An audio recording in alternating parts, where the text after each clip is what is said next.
estamos de vuelta y nos ponemos más serios de lo habitual para hablar de un tema que hoy ha sacudido a la Argentina toda. Si bien esta noticia ocurrió en Santa Fe, ustedes ya saben, lo hemos comentado hace un ratito, y los medios obviamente están inundados de esta información. Este chico de 15 años que llegó a la escuela hoy con un arma y empezó a disparar a sus compañeros. Terminó matando a un chiquito de solo 12 años, al parecer una víctima al azar.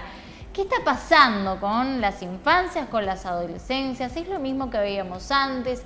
¿Hay problemas nuevos? ¿Estamos los adultos, aptos actualmente con la información suficiente para controlar estas nuevas infancias, adolescencias? Bueno, de todo eso vamos a estar hablando con alguien que ustedes ya conocen, la licenciada Mariela Serra. ¿Cómo estás, Mariela? Bienvenida. Hola, gracias por la invitación. Y muchas gracias por estar hoy, porque la verdad que es una información de último momento, pero nos pareció importante trabajarla más allá de sobre la noticia, porque no hay obviamente mucha información más que lo que hemos contado.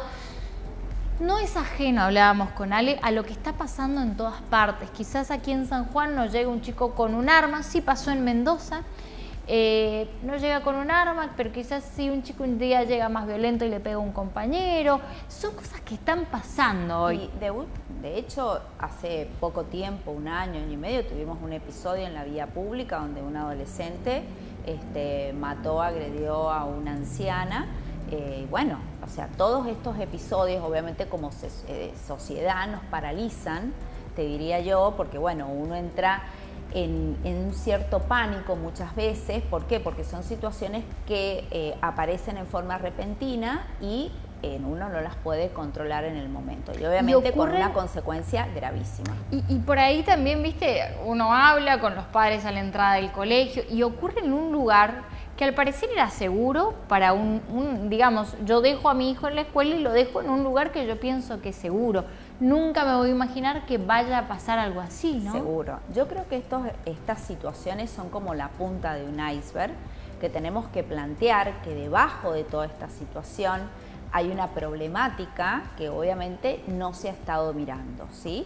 ¿Qué es lo que yo creo que cuando vos decís qué nos está pasando con las infancias y las adolescencias, creo que estamos mirando los adultos pocos estas infancias y estas adolescencias.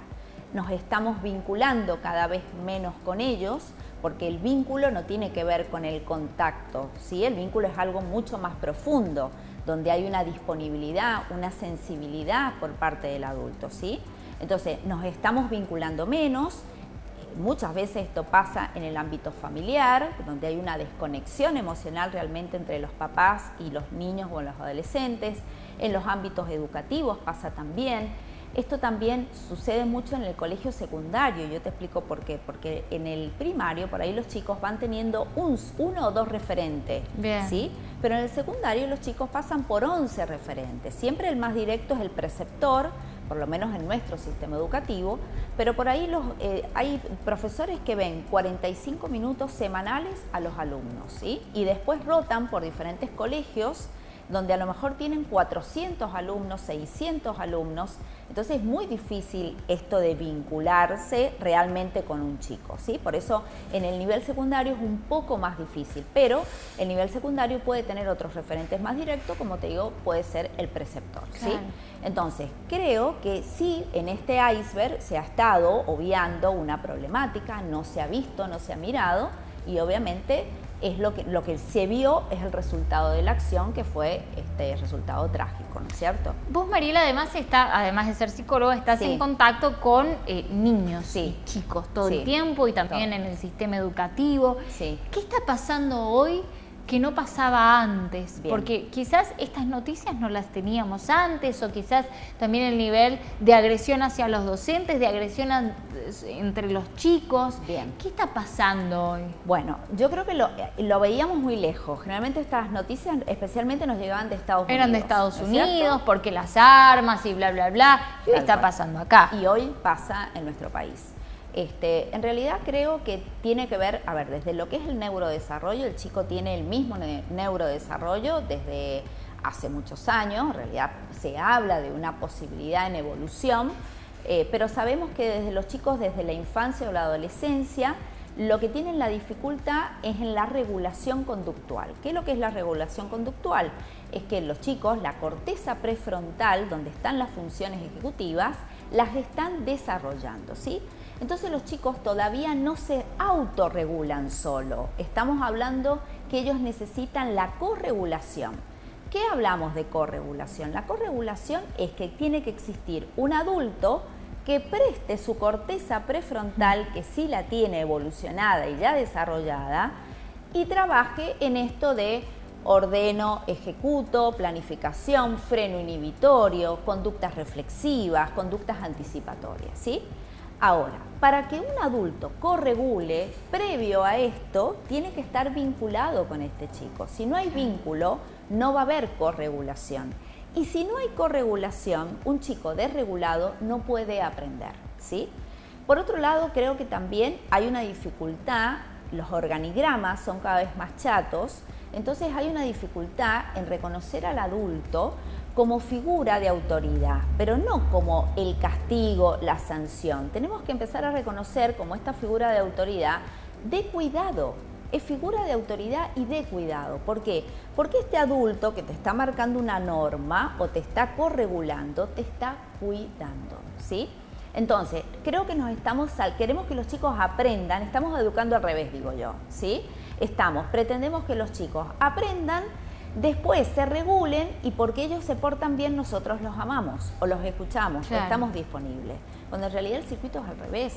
O sea, yo tengo que estar primero vinculado, donde yo le diga yo soy un adulto de referencia, ya sea en la familia o muchas veces los chicos que tienen dificultades en la familia, por ahí los que trabajamos en el ámbito educativo, yo sé que es un gran peso para las escuelas que están vistas simplemente para transmitir los conocimientos, pero hoy se sabe que ese rol de la escuela le quedó chico, sí, ¿sí? Y que la escuela alojamos a niños y adolescentes, ¿sí? Entonces, hay chicos que de repente no sienten este vínculo en la casa. ¿En dónde lo van a buscar? Generalmente lo buscan en adultos de referencia que por lo general están en la escuela. Entonces, de ahí la importancia de que los docentes o todos los que hemos decidido trabajar en los ámbitos educativos también seamos adultos disponibles y sensibles a aquellas cosas que les están pasando a los chicos. Que hay una gran barrera también ahí, ¿no? Porque por ahí uno piensa hoy en día cursos como decías vos, en la secundaria más difícil aún, pero en la primaria cursos con 40 chicos, docentes también desbordados, donde quizás no tienen ni siquiera ellos el autocontrol suficiente por ahí para aguantar esa presión y se hace difícil. Mariela, yo cuando te escucho por ahí de hablar de este vínculo entre los chicos y los adultos y el rol que debe desempeñar el adulto, se me viene un poco a la cabeza mucho que se habla y se debate en redes esto de la generación de cristal. Ya hemos hablado nosotras del tema del niño emperador y estos padres que quizás tuvieron a sus padres muy exigentes, hasta muchas veces que esto del chirlo para poner orden y demás, y quizás han dado vuelta totalmente la tortilla y hoy son chicos que mandan, que no tienen límites, esto de una generación, no sé si está bien llamarle, pero de cristal que no soporta nada y quizás tampoco la frustración. ¿Puede haber un poco de eso? Sí, seguramente también hay un poco de eso, o sea, baja tolerancia a la frustración, esto que te digo de la falta de la mirada hacia el adulto como esta figura de autoridad y de cuidado, ¿sí? En esto, cuando vos dices se habla mucho de lo que es la crianza respetuosa o crianza consciente, que no tiene nada que ver con esto de que si hay vínculo y si hay amor, no hay límites. Al contrario, cuando hablamos de una crianza consciente, estamos hablando de que hay amor, hay seguridad en el vínculo, pero también hay mucho límite, ¿sí? Y el límite es marcar esta barrera y esto de decirle al niño es hasta acá porque eso te está haciendo mal, ¿sí? Entonces, esta barrera tiene que ver con el límite y ese límite le va a marcar al chico que tiene que aprender a frustrarse, ¿sí? Ahora, esta frustración no viene a cuenta de poner en riesgo el amor de los papás o el vínculo de los papás, ¿sí? Yo por más que a veces te portes mal, a veces desobedezcas, te dé un berrinche, de repente transgrediste una norma, como es en el caso de los adolescentes, Esto, lo que los chicos tienen que tener claro, que nunca va a poner en riesgo el amor, porque este amor, ¿sí?, viene a cuenta de esta seguridad psíquica que ellos tienen y que es, te diría yo, de supervivencia casi, porque ellos necesitan este referente adulto que los corregule, que los acompañe hasta que ellos estén, obviamente, desde su neurodesarrollo más evolucionado y lo puedan hacer solito. Hoy en día con las noticias, ¿no?, que abundan sobre suicidios, sobre tantas otras cosas que a un padre quizás dice, che, no sé si retarlo, me da miedo retarlo porque no sé qué puede llegar a ser. Ese miedo muchas veces está, pero es igualmente peligroso, ¿no? Por supuesto, porque ahí en este miedo es donde, en cierta manera, el papá empieza a ponerse, como te diría yo, en una altura o en un vínculo simétrico con el hijo, ¿sí? Y de repente este miedo es lo que hace que el papá se sienta a veces en una situación hasta de amenaza con su hijo. De repente, si hizo algo mal, si lo reto, bueno, se puede tener una conducta, digamos, de hacerse daño, o de repente transgredir una norma, o por qué no, alguna situación como la que hemos visto hoy en las noticias, pero no tiene nada que ver. O sea, de repente, si yo como papá le aseguro que el vínculo es un vínculo de amor y de seguridad, pero que este límite va a tener que estar puesto porque es lo mejor para él, ¿sí?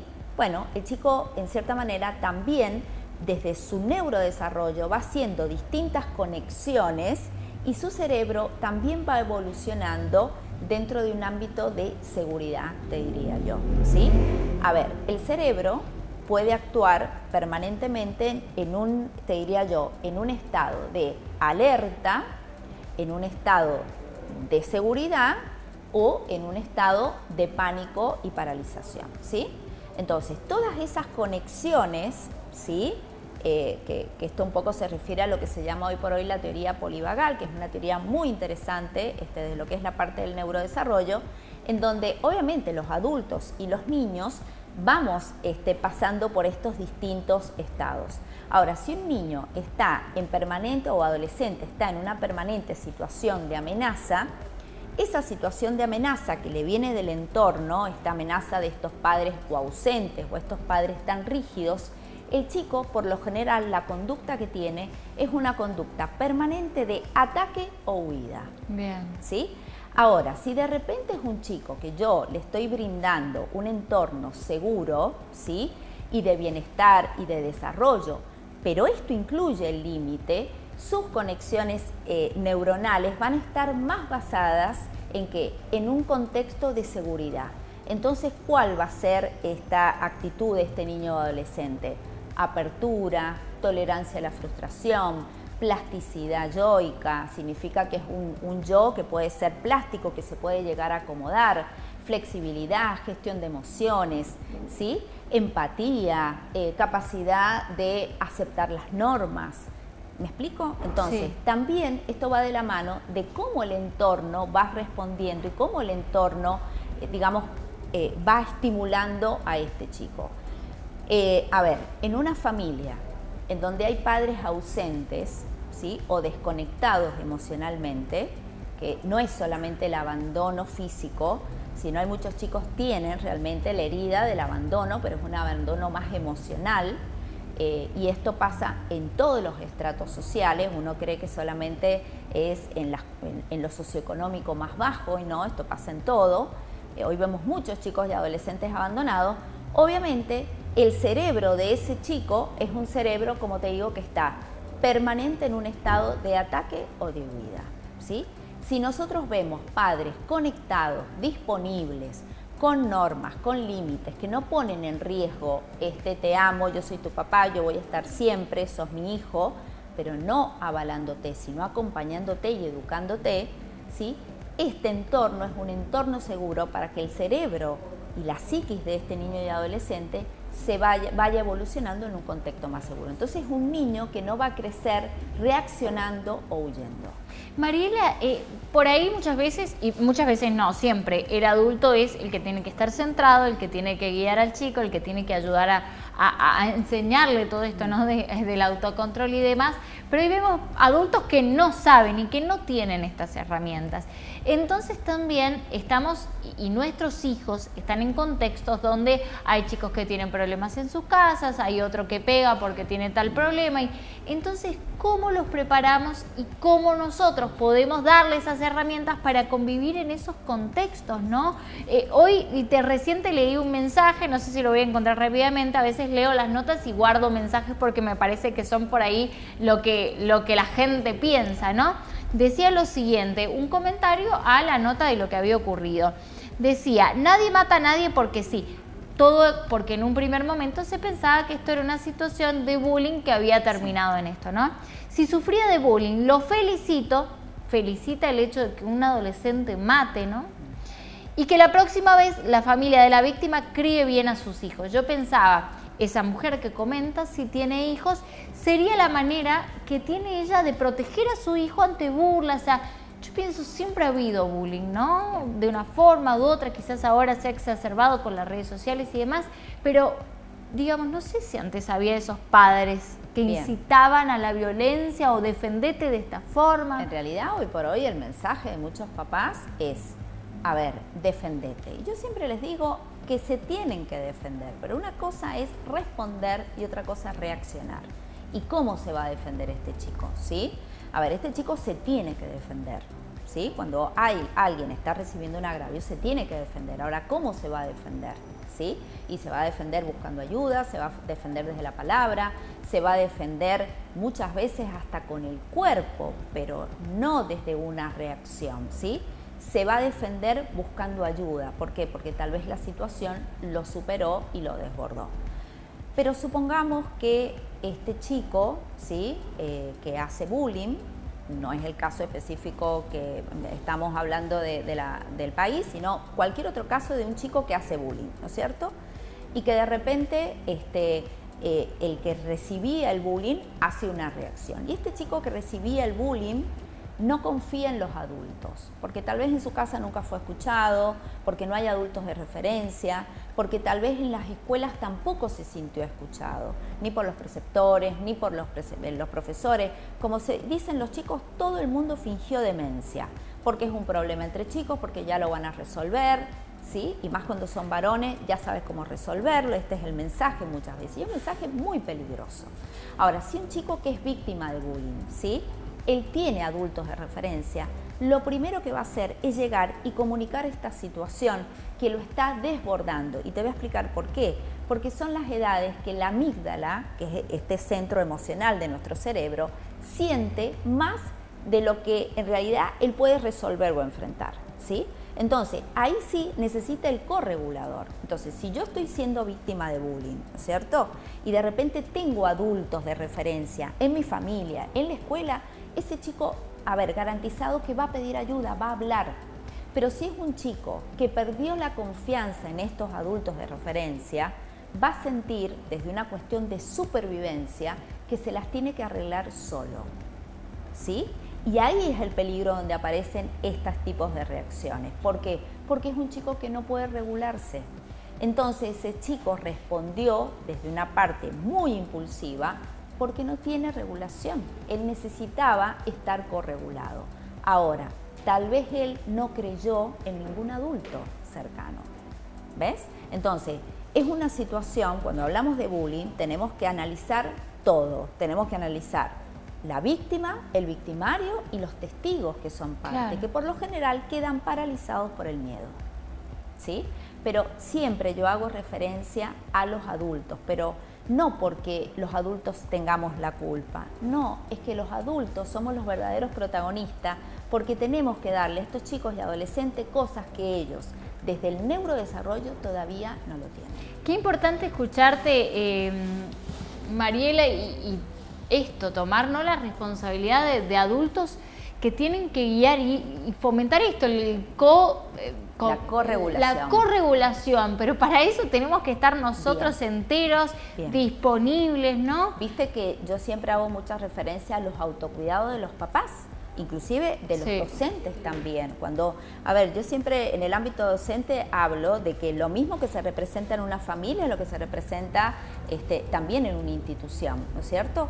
Entonces, tanto los papás que crían, que acompañan, como los docentes que están en este rol de educación, pero también de acompañamiento en el crecimiento, permanentemente necesitan el autorregistro y el autocuidado. Por ejemplo, en el caso de un docente, ¿qué me despierta este chico? ¿Qué me está generando? ¿Qué situación me desborda? Porque a la vez criamos, acompañamos desde nuestras heridas. Claro. ¿Sí? Entonces, si nosotros no hemos sanado nuestras propias heridas, por lo general vamos a criar y vamos a acompañar desde esto. Entonces, primero nosotros tenemos que autorregistrarnos, autocuidado, y de acá aparece también algo muy importante, que es cuando yo digo que todos los adultos también nos tenemos que sacar un poco la capa y aprender a trabajar en red. ¿Sí? Entonces, familia y escuela tienen que trabajar juntos, tiene que haber una red de contención y de apoyo para estos chicos, para los niños, para los adolescentes, ¿sí? De repente, un docente que no puede enfrentar la problemática de conducta también tiene que generar una red de apoyo, ¿sí? Con el directivo, con el Ministerio de Educación y, ¿por qué no, con los sistemas de salud también? ¿Sí? O sea, en esto es importante que así como los adolescentes necesitan, o los niños, esa red, los adultos también la necesitamos para poder acompañar y criar a los chicos. Mariela, qué importante tener estos espacios, ¿no? Para hablar de esto, por ahí para compartir la nota con las mamás de la escuela, con tus compañeros de trabajo, para entender que todos los problemas que tienen los chicos, los adolescentes, son realmente problemas nuestros. Seguro. Que no estamos y en esto manejar. No posicionarnos desde el lugar de la culpa, o sea, porque, a ver, la culpa es la peor enemiga, muchas veces nos frustra, nos angustia, nos paraliza. Sino desde el lugar, bueno, a ver, desde mi lugar hoy, ¿qué puedo hacer? ¿Qué por podemos esto? hacer? ¿Sí? Fundamental la actitud de escucha. Yo siempre digo que en los ámbitos educativos tienen que haber paréntesis, que de hecho hay mucho, donde los chicos se expresen, hablen desde el arte, hablen desde la expresión motriz, hablen desde la palabra. Y la verdad que cuando se generan esos espacios, los chicos lo agradecen, y este es un gran espacio detector. Porque, a ver, la educación y todos los que trabajamos en los equipos de orientación y apoyo, sabemos que la primera tarea es la prevención, pero la segunda tarea, y te diría que a veces lo que más hacemos es la detección. Detectar este niño o este adolescente que puede estar en riesgo. Mariela, como siempre, muchísimas gracias. No, gracias a ustedes. Y ya saben que esta nota, como todas las del programa, luego están disponibles en nuestro canal de YouTube, Yo Te Invito SJ, y también en nuestro Instagram. Antes de irnos, les tenés una noticia buena para compartir. Sí, voy a comentarte porque lo decíamos hace unos días también, la semana pasada, que el aceite de cannabis, recordar que ya está en la provincia y que se está comercializando. ¿Cuál es la idea ahora de CADME? Es involucrarse con la obra social provincia. Entonces, algún afiliado, recordar que es la obra social que más afiliados tiene en San Juan, pueda necesitarlo, tenga un descuento a la hora de comprar ese remedio. Están a punto de firmar el convenio. ¿Cuál es la duda? Justamente, ¿cuál va a ser el descuento de ese producto? Pero así lo explica el doctor Gonzalo Campos, presidente de CADME. Atrás presentamos un expediente para colocarlo dentro del Vademecum, de los productos éticos vinculados a lo que es la cobertura de la obra social de provincia. Hace 2 días tuvimos una reunión muy interesante, muy importante, prolongada, con el interventor, el doctor Fasoli, al cual agradecemos públicamente la buena predisposición. Y bueno, hay buenos indicios en ese aspecto. Vamos a ir avanzando en la posibilidad de cobertura, así que por lo menos tenemos ya un previsto bueno en que esto se vaya a ir concretando. La cantidad de afiliados es muy importante. Estamos hablando de más de 140.000 afiliados que potencialmente pueden llegar a ser un porcentual interesante de clientes en ese aspecto. O sea, que a la empresa le va a ir muy bien si eso se concreta, recordando que es la obra social más importante que tenemos los sanjuaninos. También hemos presentado un expediente para que los hospitales públicos puedan adquirir en sus divisiones farmacias el producto, llámese aquellos hospitales descentralizados como es el Marcial Quiroga y el Hospital Rawson. Así que ya han solicitado algunas unidades al respecto. Recuerda que hay médicos especialistas a nivel de psiquiatría, de tratamiento del dolor crónico y distintas patologías abordadas por neurólogos y pediatras que sin duda pueden llegar a a posibilitar el dinamismo en cuanto a la posibilidad de adquisición del producto.